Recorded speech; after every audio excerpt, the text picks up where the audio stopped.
Had to scramble fighter jets this week. What more can you tell us about that? Well, we've all just in the press corps a short time ago received a statement from NATO's Allied Air Command that was a bit surprising. They said that since Tuesday, they have had to scramble fighter jets multiple times, both over the Baltic and the Black Sea region, because of unidentified aircraft approaching. Now, these unidentified aircraft, they say, are Russians, and the typical Russian aircraft profile is to not announce themselves, not to signal with any transponders, just to fly with no flight plan.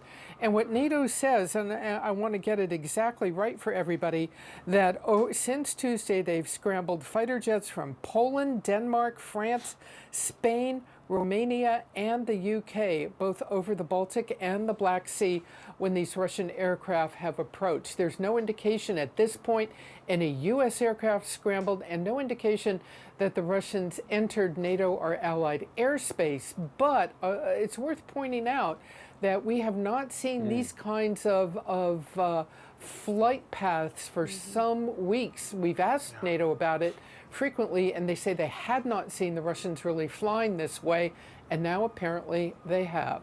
Yeah.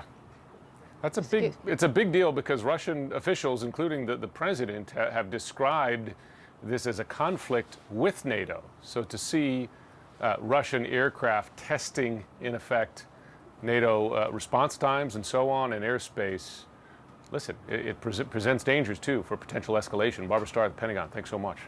Put your NATO hat on, your former NATO hat on for a second. I just want to read this.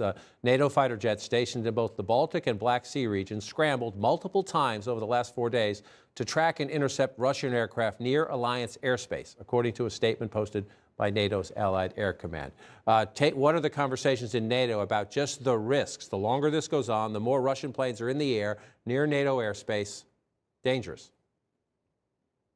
It is very dangerous. I mean, a war in Europe is very dangerous, and that's what we're facing here. And there's the constant worry about escalation, and escalation can happen in one of two ways. One, we cross a line that would lead to a direct confrontation, military confrontation between Russian and NATO forces, or more likely, the Russians cross the line, either by targeting our resupply of the Ukrainians on NATO territory, or indeed in the airspace of NATO territory, whether that's in the Baltic Sea or, frankly, a whole variety of other places that is possible.